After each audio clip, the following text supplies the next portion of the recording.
Vamos a outra fala polêmica, essa envolvendo o presidente do Chile. O presidente do Chile, inclusive, disse não ter ficado chateado com as críticas de Lula a respeito do posicionamento dele sobre a guerra na Ucrânia. O presidente chileno declarou ter um respeito infinito e muito carinho por Lula. Bom, o que aconteceu? Na reunião de cúpula entre a comunidade dos estados latino-americanos e caribenhos e a União Europeia, Lula citou a falta de experiência do presidente chileno. Ele tem 37 anos e Lula falou que ele ainda não tem muita experiência em encontros desse tipo. Vamos ouvir o que disse Lula.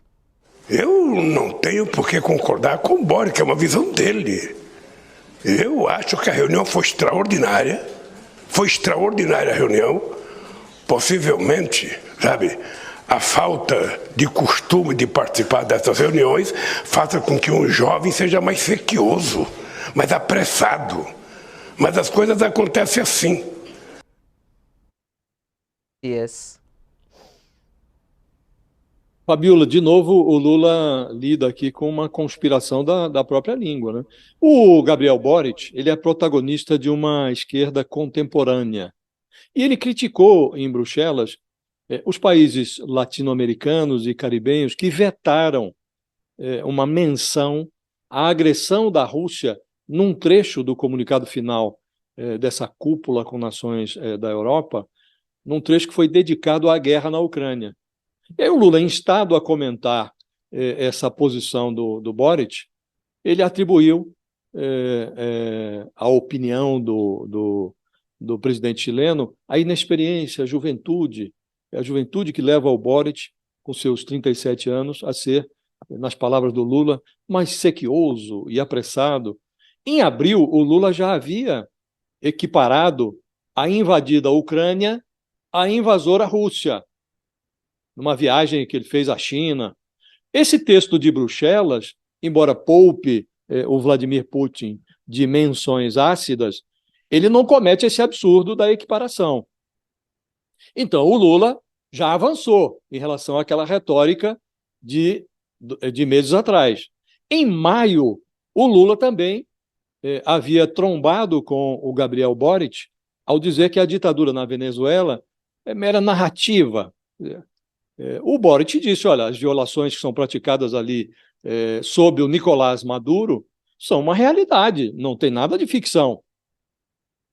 Em Bruxelas, o Lula subscreveu um documento que cobra do Nicolás Maduro eleições limpas em 2014, em 2024, como pré-condição para que os países levantem, Estados Unidos, países europeus também, levantem bloqueios comerciais que hoje impõem a Venezuela.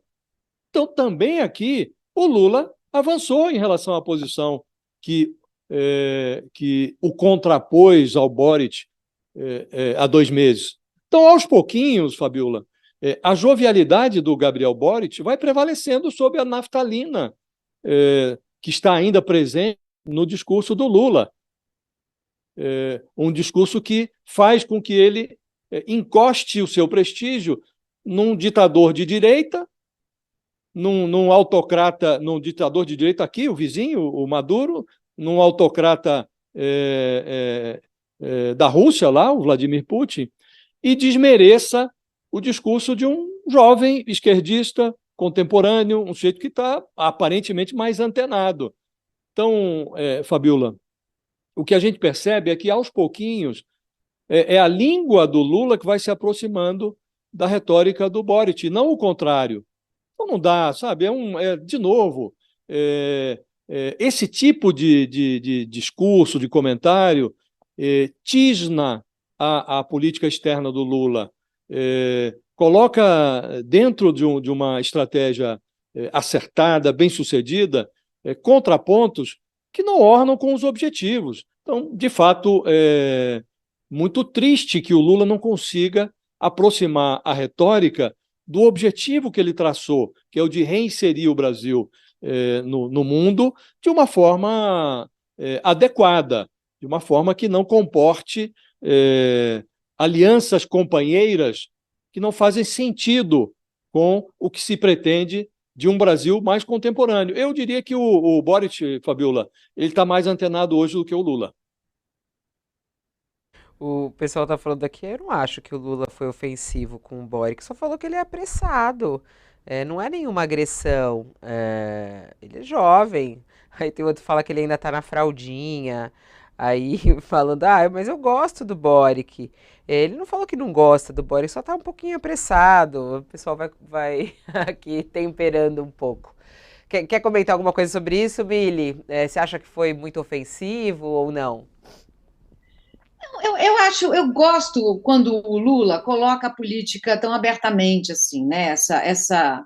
Vamos falar aqui francamente, tentar negociar e dizer quem é quem, enfim, eu gosto, mas eu entendo assim, como o Josias falou, ele chamou o Boric de ingênuo, mas ele também foi um pouco ingênuo, porque ele foi instigado a comentar uma coisa que aparentemente ele não tinha ouvido, né? Então ele reagiu ao comentário que estava sendo feito ali para ele e expôs o Boric. Acho que ele foi equivocado. Mas eu, particularmente, gosto quando o Lula coloca Ucrânia em contexto no sentido de temos que ser contra a guerra. É claro que um país invadido não pode ser invadido, né? Mas temos que, antes de mais nada, ser contra a guerra. E também gosto quando ele coloca a Venezuela em contexto. Não é possível defender um governo que ataca a sua própria população, como é o governo do Maduro. Não é possível defender. Mas também não é possível falar de Venezuela sem falar de Estados Unidos e de toda a influência, de toda a opressão, de toda a tentativa de desestabilização que os Estados Unidos pratica na Venezuela, inclusive isolando o país, há tantos anos. Então, eu gosto que o Lula tenha a coragem de fazer isso, mas são águas muito delicadas para se navegar. E às vezes ele extrapola, e eu acho que dessa vez ele extrapolou.